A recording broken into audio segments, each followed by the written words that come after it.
नमस्ते।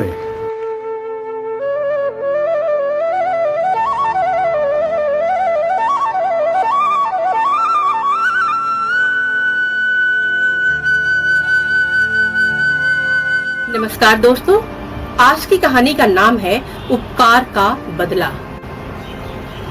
एक समय की बात है, मधुमक्खियों के एक झुंड ने नदी के किनारे एक विशाल वृक्ष पर अपना छत्ता बना रखा था। वे प्रतिदिन फूलों से शहद लेती और अपने छत्ते पर इकट्ठा करती थी। एक दिन एक मधुमक्खी को प्यास लगी और वो नदी पर पानी पीने चली गई।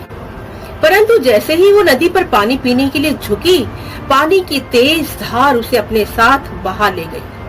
वो बचने के लिए हाथ पांव मारने लगी और सहायता के लिए भी पुकारने लगी। सौभाग्यवश उस समय वृक्ष पर एक कबूतर बैठा हुआ था।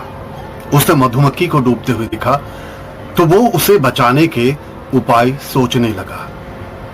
कबूतर ने उपाय सोचकर तुरंत वृक्ष से एक पत्ता तोड़ा और उसे पानी में मधुमक्खी के आगे गिरा दिया। मधुमक्खी झटपट पत्ते पर चढ़ गई। कुछ देर बाद जब उसके पंख सूख गए तो वो उड़कर कबूतर के पास गई और उसे अपनी सहायता करने के लिए धन्यवाद दिया। कुछ महीनों बाद एक दिन कबूतर एक पेड़ पर सुस्ता रहा था कि कहीं से वहां एक शिकारी आ गया। कबूतर को देखकर शिकारी की आंखों में चमक आ गई। शिकारी ने अपना धनुष उठाया और कबूतर पर तीर से निशाना साध लिया। अपना जीवन खतरे में देख कबूतर ने उड़ने का प्रयास किया, किंतु वृक्ष के ऊपर एक चील को मंडराता देख वो ऐसा नहीं कर पाया। उसकी तो वही दशा हो गई थी, एक तरफ कुआं, दूसरी तरफ खाई, यानी दोनों तरफ मौत ही मौत। भाग्यवश ठीक उसी समय वहां पर वही मधुमक्खी आ गई जिसकी सहायता कबूतर ने की थी। वो अपने लिए शहद ढूंढ रही थी। मधुमक्खी ने कबूतर को देखते ही पहचान लिया। वो पेड़ के नीचे शिकारी और पेड़ के ऊपर चील को मंडराता देखकर समझ गई कि कबूतर की जान खतरे में है। इसलिए वो उड़कर शिकारी के पास गई।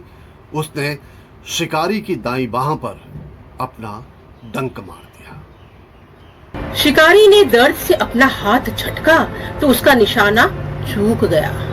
तीर छूटकर कबूतर के बजाय चील को लग गया। चील जमीन पर आ गिरी।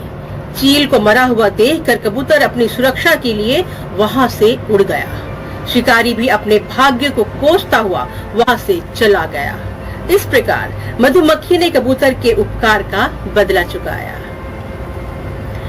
इस कहानी से हमें ये सीखने को मिलता है कि अगर हम किसी का भला करते हैं तो हमारा भी भला होता है। इसलिए हमें हमेशा दूसरों की भलाई के बारे सोचना चाहिए।